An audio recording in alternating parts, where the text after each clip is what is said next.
Hello class 5 students. Today we will read chapter 5 safety and first aid. आपकी learning checklist है safety from fire first aid. Let's get started. Look at the picture given alongside the tick. The correct answer for the given questions. Number 1. What should you think while lighting firecrackers? आप जब पटाखे जलाते हैं तब आपको क्या करना चाहिए? You should light the firecrackers on your own. You should wear only synthetic clothes while lighting crackers. You should light the firecrackers only in the presence of an adult. तो आपको ये 3 सेंटेंसेस दिए गए हैं. इसमें आपके लिए क्या सही है? ये आपके लिए थर्ड सेंटेंस ही सही है. You should light the firecrackers only in the presence of an adult. Second है आपका how do you cross the road. आपको रोड कैसे क्रॉस करनी चाहिए? Before crossing first look to your right then to your left and make sure that all the vehicles have stopped then cross the road. आपका पहला sentence ये बनता है. Second always run while crossing the road so that you can reach the other in fast. Third as soon as you find a zebra crossing run towards the other in without waiting for other signal.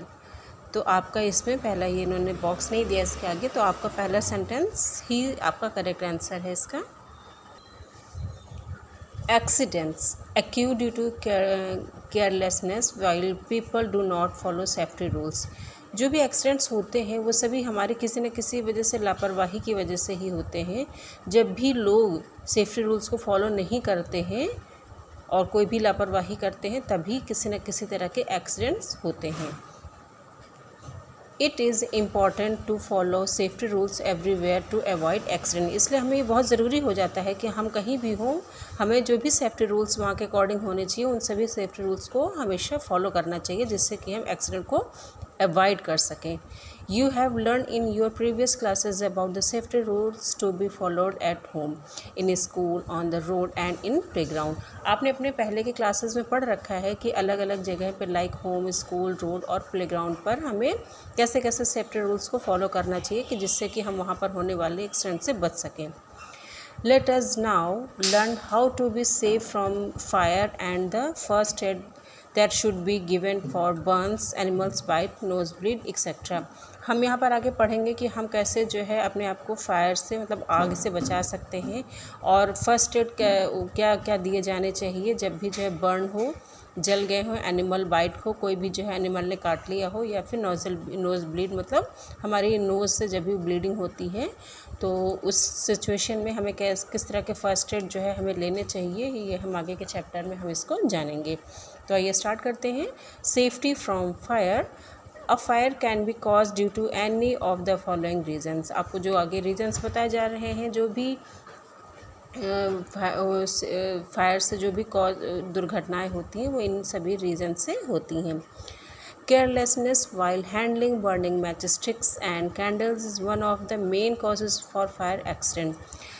जब भी हम match sticks को जलाते हैं, match stick मतलब तीलियों को जलाते हैं या फिर बहुत केयरलेस लापरवाही के साथ में कैंडल को हम लोग यूज़ करते हैं तो एक्सीडेंट का मेन कारण बनता है. मतलब जब भी हम माचिस की तीलियों को जलाया करें या फिर कैंडल्स को जलाया करें तो हम उस समय कोई लापरवाही ना करें क्योंकि लापरवाही करना ही एक्सीडेंट का मेन कारण माना जाता है. Carelessness while burning fire crackers is also a major cause of fire accident during festivals. Festival के दौरान जो हम लोग पटाखे जलाते हैं, फायर क्रैकर्स जो यूज़ करते हैं, तो उस समय जब हम लापरवाही अगर हम कर रहे हैं फायर क्रैकर्स को बर्न करते समय अगर हम किसी भी तरह की लापरवाही कर रहे हैं, जल्दबाजी कर रहे हैं तो वो एक्सीडेंट का मेजर कारण बन सकता है. Electrical faults can be cause fire outburst. Electrical किसी तरह के जो हमारे बिजली के जो भी उपकरण हम लोग घरों में यूज़ करते हैं उसमें किसी भी तरह की कमी होना, गड़बड़ी होना, फायर आउटबर्स्ट मतलब होता है आग का विस्फोट. तो आग का विस्फोट होना जो है ये इलेक्ट्रिकल फॉल्ट इसमें बहुत बड़ा कारण होता है. Carelessness during cooking and gas leak in the kitchen can be cause fire. जब भी हम किचन में काम कर रहे होते हैं वहाँ पर हमारी लापरवाही जैसे कि गैस लीक हो जाना, ये हमारे आग लगने का बहुत बड़ा कारण होता है। अब जैसे देख रहे होंगे कि जो है ये बच्चा है, ये फायर क्रैकर्स यूज़ कर रहा है, बर्न कर रहा है, लेकिन ये इसने अपने जो है एक बड़े के साथ में इन्होंने किसी न किसी एडल्ट के साथ में ये फायर क्रैकर्स जला रहे हैं। To prevent fire accidents we must follow some safety rules. हमें फायर एक्सीडेंट से बचने के लिए, आग की दुर्घटनाओं से बचने के लिए कुछ सेफ्टी रूल्स को फॉलो करना चाहिए। We should be very careful while handling fire. Childrens must never play with match sticks और कैंडल फ्लेम। जब भी हम फायर को जला रहे होते हैं, आग को जला रहे होते हैं, तो हमें हमेशा जो है बहुत केयरफुल रहना चाहिए। बच्चों को मैच स्टिक्स जलाते समय या फिर कैंडल जलाते समय कैंडल की आग के साथ में कभी भी खिलवाड़ नहीं करना चाहिए, उनके साथ कभी भी बच्चों को खेलना नहीं चाहिए। Electrical appliances and wiring should be checked regularly for faults और वेयर एंड टेयर। जो भी इलेक्ट्रिकल अप्लायंसेस हम लोग यूज़ करते हैं घरों में, उनकी जो वायरिंग होती है उनको हमेशा टाइम टू टाइम उनको चेक कर लेना चाहिए, ताकि उनमें कोई कमी ना हो। और उनकी कमियों को हमें जो है टाइम टू टाइम चेक करके ही उनको सही किया जा सकता है, जिससे कि और जो भी उनकी टूट फूट, वेयर एंड टेयर मतलब होता है कि जो उनकी इलेक्ट्रिकल अप्लायंसेस के वायरिंग में किसी तरह की टूट फूट हुई हो तो उनको जो है रेगुलर चेक करके टाइमली हमें उनको सही कर लेना चाहिए। Electrical fault should be fixed immediately. जो भी इलेक्ट्रिकल फॉल्ट हुई हो उनको तुरंत का तुरंत ही सही कर देना चाहिए। We should not wear nylon और synthetic clothes while cooking as they catch fire easily. हमें कभी भी कुकिंग करते समय नायलॉन या फिर सिंथेटिक के क्लॉथ्स को वेयर नहीं करना चाहिए, नहीं पहनना चाहिए, क्योंकि ऐसे कपड़ों में जो आग होती है वो बहुत जल्दी पकड़ती है। कॉटन और वुलन क्लॉथ्स आर सेफर। हमें जो है जब कुकिंग कर रहे होते हैं या जब भी आग के पास कोई काम कर रहे होते हैं तो हमें कॉटन और वुलन के क्लॉथ्स ही जो है सेफ़ रहते हैं उस टाइम पे। इन case of a gas leak open all doors and Windows immediately. अगर गैस कभी लीक हो भी जा रही है या हो गई है तो जो भी खिड़की और दरवाजे हैं उन्हें तुरंत का तुरंत खोल देना चाहिए। Do not strike a match stick और हैंडल एनी इलेक्ट्रिक स्विच। और हमें बिल्कुल भी उस समय पे जो है मैच स्टिक मतलब माचिस की तीलियों को नहीं जलाना चाहिए, और ना ही कोई भी इलेक्ट्रिक स्विच को हैंडल मतलब हाथ लगाना चाहिए। मतलब अगर ऑन है तो उन्हें ऑफ़ भी नहीं करना है, और ऑफ़ है तो उन्हें ऑन भी नहीं करना है। मतलब एज इट इज़ जो भी जैसे है उसको वैसे ही छोड़ देना चाहिए, बिल्कुल भी उसको टच नहीं करना चाहिए। Electric switch produced sparks when switched on और ऑफ़। जब भी इलेक्ट्रिक स्विच को हम लोग जो है ऑन या ऑफ़ करते हैं तो उस समय जो है वो स्पार्क मतलब चिंगारी उससे उत्पन्न होती है। अगर उस एरिया में आग लगी हुई होती है तो उससे जो है दिस में cause fire when it comes in contact with gas. और जो स्पार्क होता है ऑन और ऑफ़ करते समय तो जो है वो गैस के कांटेक्ट में आने के बाद वो आग में बदल सकती है। इसलिए हमें कभी भी आग की या गैस लीक होने की स्थिति में स्विच को ऑन ऑफ नहीं करना चाहिए।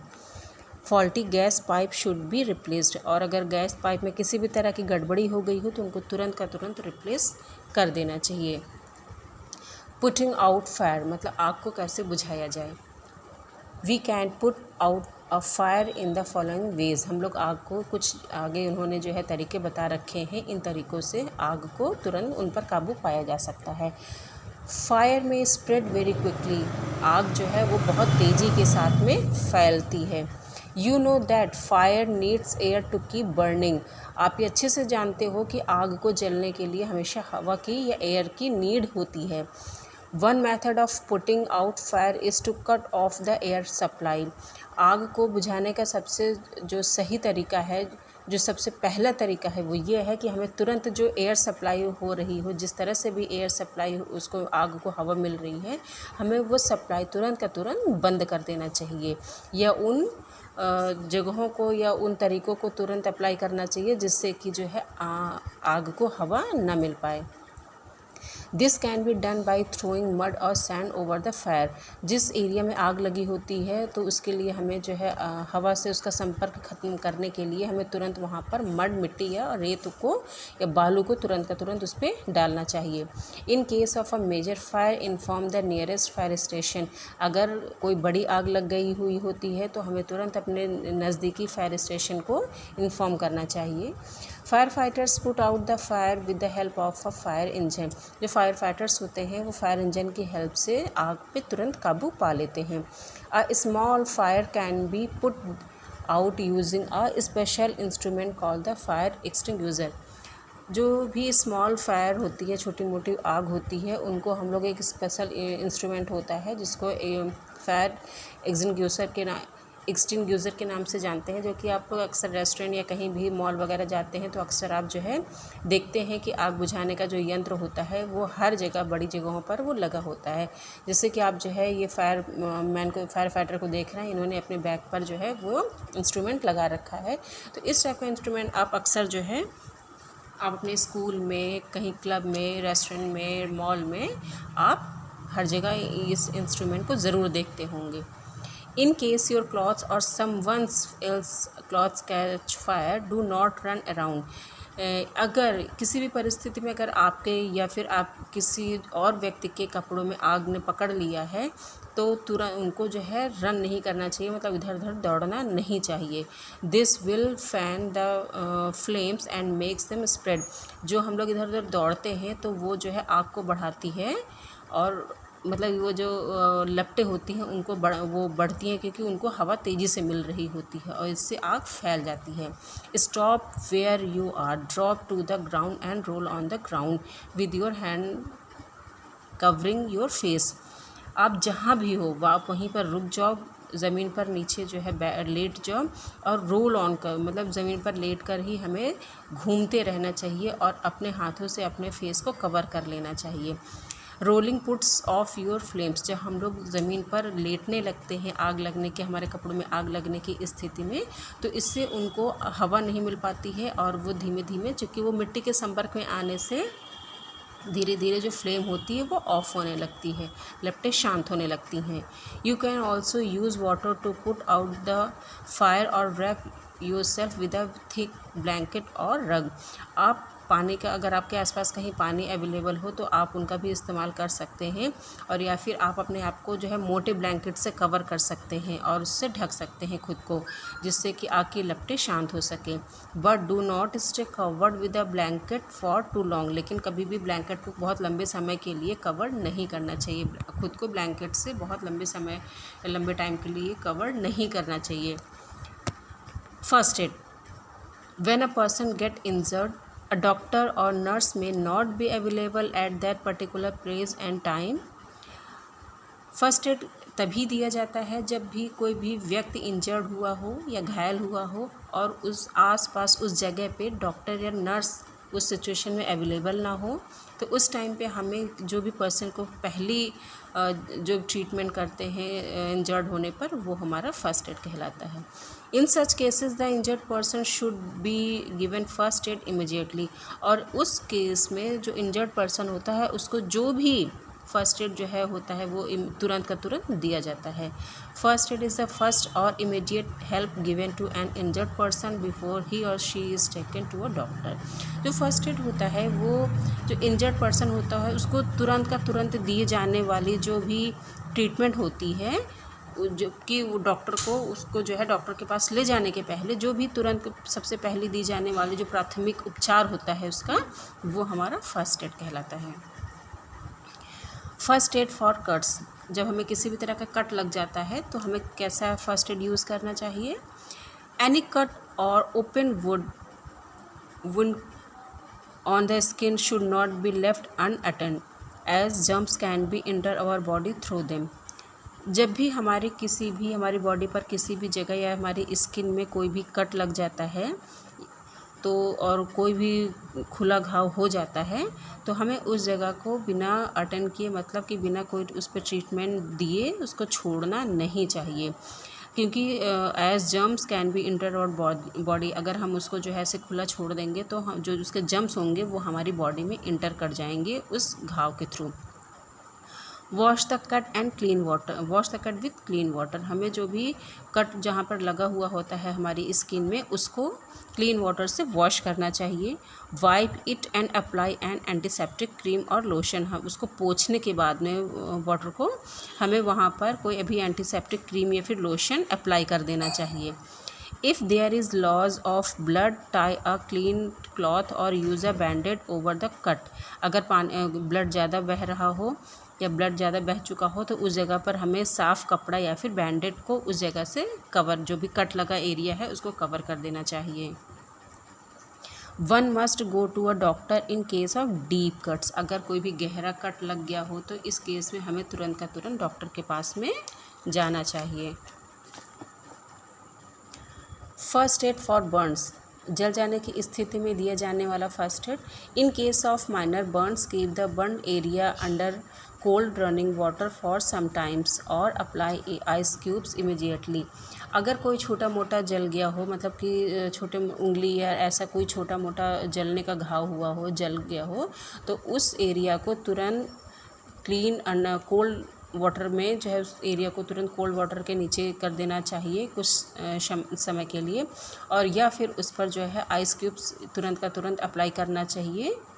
This will cool the burn area, और इससे जो बर्न एरिया होता है, जो एरिया जल गया होता है, उसको ठंडक मिलेगी। Then apply an antiseptic cream on that area, फिर उस एरिया पे हमें एंटीसेप्टिक क्रीम अप्लाई कर देना चाहिए, जो भी जलने वाली क्रीम आती है उसको अप्लाई कर देना चाहिए। If the burn forms blisters never try to prick them, जो ब्लिस्टर्स मीन्स होता है स्ट्रेंस, a small bubble like swelling on the skin filled with water. Students जब जल जाते हैं तो आप देखते हैं कि अगर तुरंत का तुरंत उस पर कोई ट्रीटमेंट नहीं होता है तो वो बढ़ जाता है और वो एरिया छाले के रूप में जो है चेंज हो जाता है। छाला वो होता है जब जो बर्निंग एरिया होता है वो स्वेल होकर उसके अंदर वाटर जब फिल्ड हो जाता है तो वो उसको हम लोग ब्लिस्टर्स बोलते हैं। मतलब छाले की जगह जलने के स्थान पर जब छाले आ जाते हैं तो वो उसको हम लोग ब्लिस्टर्स कहते हैं। तो जो जलने का जो पार्ट होता है जब वो ब्लिस्टर्स में चेंज हो जाता है तो उसको कभी भी मतलब छेड़ना या उसको किसी भी तरह से टच नहीं करना चाहिए। Cover them with the soft cotton cloth, और उसको हमें सॉफ्ट कॉटन क्लॉथ से कवर कर देना चाहिए। In case of severe burns visit the nearest available doctor immediately, अगर जो है किसी भी केस में इन केस अगर हम लोग जो है ज़्यादा जल गए होते हैं या कोई भी ज़्यादा जल गया होता है तो उस केस में हमें नियरेस्ट जो डॉक्टर अवेलेबल हो उनके पास तुरंत का तुरंत हमें ले जाना चाहिए। First aid for fracture, fracture means होता है कि हमारी हड्डियों में किसी भी तरह का कोई जो है टूटना हल्का फुल्का जो है ये होता है फ्रैक्चर।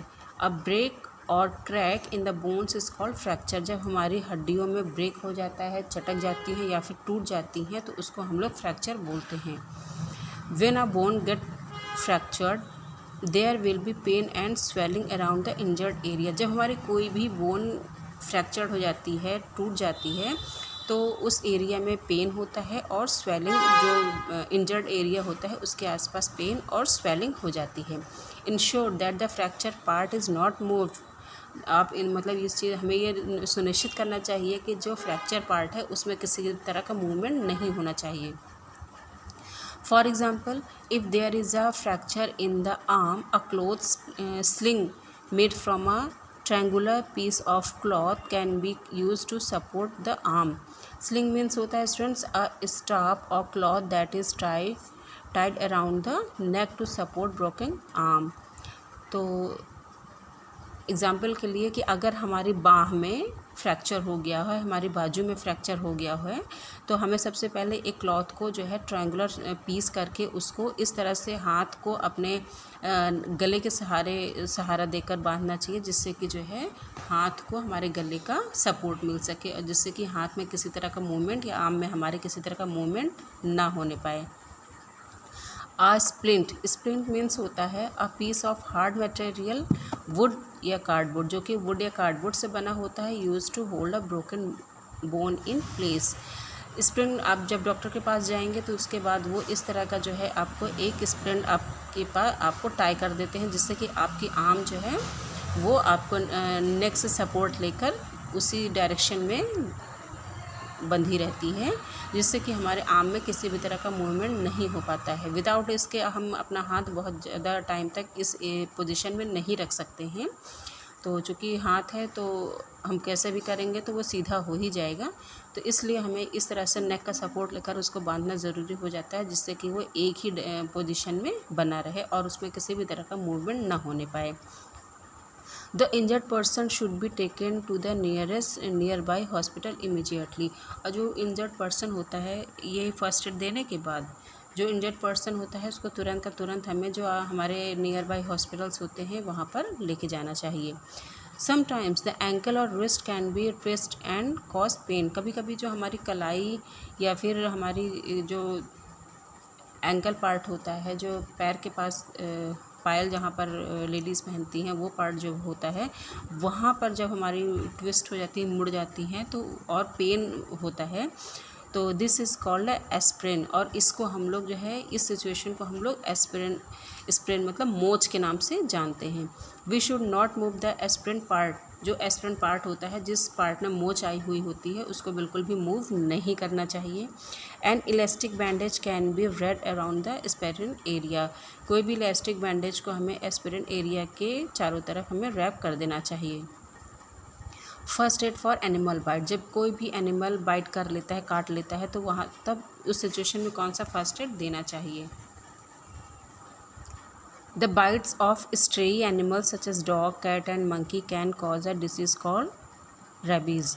जब जो स्ट्रे एनिमल्स होता है कि जो आवारा पशु गलियों में घूमते रहते हैं, like dogs, cat and monkeys, तो उनके जो है काटे जाने पर जिस तरह जो बीमारी हो जाती है उसको हम लोग रेबीज़ के नाम से जानते हैं। रेबीज़ के टीके भी लगते हैं students. When these animals bite someone, they release saliva containing germs from their mouth.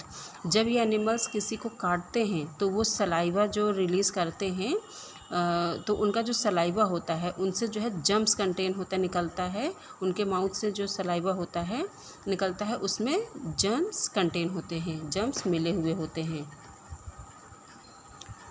The saliva enter the victim's body through the wounds and cause rabies. Victims मतलब होता है जिस a person who has been attacked for और injured. जो भी person जिस पर attack किया गया है या जो इंजर्ड होता है उसको विक्टिम कहते हैं यहाँ पर। तो जो भी विक्टिम होता है, तो जो सलाइवा होता है वो विक्टिम की बॉडी में इंजर्ड का इंटर कर जाता है, और जिसकी वजह से जो है जो बीमारी होती है उसको हम लोग रेबीज़ के नाम से जानते हैं, उसकी वजह से रेबीज़ होता है। So in case of an animal bite the wound should be washed with the soap under running water. तो इस स्थिति में जब कोई भी एनिमल काटता है तो जो घाव होता है उसको तुरंत हमें साबुन और रनिंग वाटर मतलब साफ़ पानी से हमें सबसे पहले उसको वॉश करना चाहिए। N antiseptic cream should be applied and wound should be covered with a clean bandage. और उसके तुरंत बाद हमें एंटीसेप्टिक क्रीम वहाँ पर अप्लाई करना चाहिए, और जो भी घाव होता है उसको एक क्लीन बैंडेज से हमें कवर कर देना चाहिए। The victim should be taken to the nearby doctor immediately. और उसके बाद ये फर्स्ट एड देने के बाद हमें जो हमारे नियर बाई डॉक्टर होते हैं वहाँ पर विक्टिम को या पेशेंट को तुरंत का तुरंत ले जाना चाहिए। First aid for snake bite. जब कोई भी स्नेक बाइट करता है, सांप किसी को काट लेता है, तब क्या करना चाहिए। Snakes mostly hide in bushes. जो स्नेक्स होते हैं वो ज़्यादातर झाड़ियों में छिपे रहते हैं। We need to be careful while playing in the garden near wild bushes. हमें जब कभी भी हम गार्डन के आसपास, गार्डन के पास कोई भी अगर वाइल्ड बशेज़ मतलब बहुत ही ज़्यादा बड़ी झाड़ियाँ या फिर जंगली झाड़ियाँ टाइप की हुई होती हैं, तो वहाँ पर हमें बहुत ही ज़्यादा केयरफुल होकर खेलना चाहिए। If a person is bitten by a venomous snake the venom enters in the victim's body. अगर किसी भी पर्सन को कोई विनमस स्नेक मतलब होता है विषैला सांप या जहरीला सांप, तो जब किसी भी पर्सन को कोई भी जहरीला सांप काट लेता है तो जो जहर होता है वो विक्टिम की बॉडी में इंटर कर जाता है। The venom mixes with the blood and spread quickly in the body. तो जो जहर होता है वो ब्लड में मिक्स होकर पूरी बॉडी में बहुत जल्दी ही फैल जाता है। In case of a snake bite the following first aid should be given. तो अगर किसी स्नेक ने कभी काट लिया हो किसी को तो जो भी कुछ फॉलोइंग स्टेप्स हैं जिनको तुरंत का तुरंत अप्लाई करना चाहिए। A tight bandage should be tied just above the wound so that the spread of venom in the body में स्लो डाउन। तो जिस जगह पे स्नेक ने काटा हुआ होता है तो उस जगह को तुरंत एक टाइट बैंडेज से बांध देना चाहिए।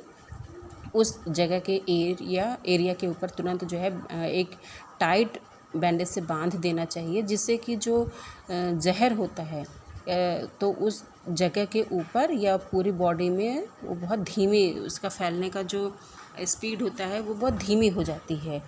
तो इसलिए हमें उस जगह जहाँ पर घाव है उस जगह के ऊपर तुरंत कपड़ा बांध देना चाहिए, टाइट बैंडेज बांध देना चाहिए। The victim should be kept calm and taken in the to the nearest available doctor immediately. और जो विक्टिम होता है उसको हमें तुरंत काम मतलब होश में, वो बराबर होश में रहे, हमें ऐसा करना चाहिए, क्योंकि वो जहर फैलने से वो व्यक्ति तुरंत बेहोशी की अवस्था में जाने लगता है। तो हमें ऐसे उसके साथ में उसको बात करना चाहिए, उसके गालों को थपथपाना चाहिए, पानी के छिट्टे डालना चाहिए, जिससे कि वो बेहोश ना होने पाए। और उसके बाद हमें उसको तुरंत का तुरंत जो भी नियर बाई हॉस्पिटल या डॉक्टर होंगे उनके पास उनको लेके जाना चाहिए। First aid for insect sting. Insect sting मतलब होता है कोई जो कीट पतंग होते हैं उनके काटने पर जो फर्स्ट एड दिया जाता है। Sometimes we may get stung by insect such as a bee और अ वास्प। कभी कभी जो हम कुछ कीट होती हैं जो हमें काट लेते हैं या जो डंक मारते हैं, जैसे कि बी मतलब मधुमक्खी हो गई, या फिर वास्प मतलब जिसको हम लोग बर्रैया या ततैया के नाम से जानते हैं। तो कभी कभी बर्रैया या मधुमक्खी या बर्रैया उनके वो लोग हमें काट लेते हैं। In such cases, the sting should be removed first and then some ice cubes should be placed on the bitten area। तो इस केस में हमें सबसे पहले जो भी स्टिंग है, उनका जो डंक है, उसको सबसे पहले हमें हटा देना चाहिए। और उसके बाद उस जो भी बिटन एरिया होता है, जिस जगह पे डंक मारा हुआ होता है, वहाँ पर हमें आइस क्यूब्स लगाना चाहिए। N antiseptic cream can be also be applied on the area. Ice cubes लगाने के बाद हमें उस एरिया में एंटीसेप्टिक क्रीम अप्लाई कर देना चाहिए। For bee stings a paste of baking soda और टूथपेस्ट कैन बी अप्लाइड। अगर किसी मधुमक्खी ने काटा हुआ कोई मधुमक्खी जब डंक मारती है तो उस एरिया में हमें तुरंत बेकिंग सोडा का पेस्ट या फिर टूथपेस्ट अप्लाई कर देना चाहिए। For wasp sting lemon juice और विनेगर कैन बी अप्लाइड। और अगर किसी ततैया या बर्रैया ने काटा हुआ होता है तो हमें उसके काटे हुए जगह पर या जो डंक मारती है उस जगह पर हमें लेमन जूस, विनेगर अप्लाई कर देना चाहिए। लाइक जो खट्टी चीज़ें होती हैं ना, उससे जो इनका जहर है वो बहुत जल्दी ख़त्म हो जाता है। First aid for nose bleed. हमारी जो नोज़ से कभी कभी ब्लीडिंग होने लगती है तो उसमें जो फर्स्ट एड दिया जाता है, one may have nose bleed in hot weather. जब बहुत ज़्यादा गर्मी का सीज़न होता है ना स्टूडेंट्स, जैसे कि इस टाइम चल रहा है, तो उस टाइम पे हम कभी कभी हमारे नाक से ब्लीडिंग होने लगती है। In such cases one should sit upright comfortably on a chair and lean forward slightly. ऐसे केसेस में हमें तुरंत किसी भी चेयर पर कंफर्टेबली बैठ जाना चाहिए और एक पोजीशन में हमें अपने शरीर को आगे झुका लेना चाहिए। The nose should be wiped with a clean handkerchief. हमें अपने जो नोज़ है हमारी, उसको हमें एक साफ़ हैंडकरचीफ मतलब रुमाल से साफ़ करना चाहिए। Then the index finger and thumb should be use to pinch the nose. उसके बाद हमें अपने इंडेक्स फिंगर और अपने थंब के सहारे से को यूज़ करके नोज़ को हमें पोंछना चाहिए। The person should breathe through the mouth pinch the nose मतलब अपने नोज़ को दबाना चाहिए। The person should breathe through the mouth and not through the nose. और उस स्थिति में जो भी व्यक्ति होता है जिसको कि नोज़ ब्लीड हो रही होती है उसको अपने मुंह से सांस लेना चाहिए, नाक से सांस नहीं लेना चाहिए। If the nose bleed does not stop the person should be taken to a doctor. अगर इस प्रोसेस या इस फर्स्ट एड के बाद भी वो नोज़ से ब्लड आना नहीं रुकता है तो उस व्यक्ति को तुरंत का तुरंत हमें डॉक्टर के पास ले जाना चाहिए। सो स्टूडेंट्स, आपका chapter 5 safety and first aid complete हो गया है। अगर आपको मेरे पढ़ाने समझाने का तरीका पसंद आता है तो प्लीज़ मेरे चैनल को लाइक, शेयर और सब्सक्राइब ज़रूर करिए। अपने क्लासमेट्स के साथ भी शेयर करिए ताकि वो भी समझ सके, उनको भी समझने में हेल्प हो। मेरा चैनल आपको पसंद आता है तो प्लीज़ लाइक शेयर ज़रूर करिए। Thank you so much.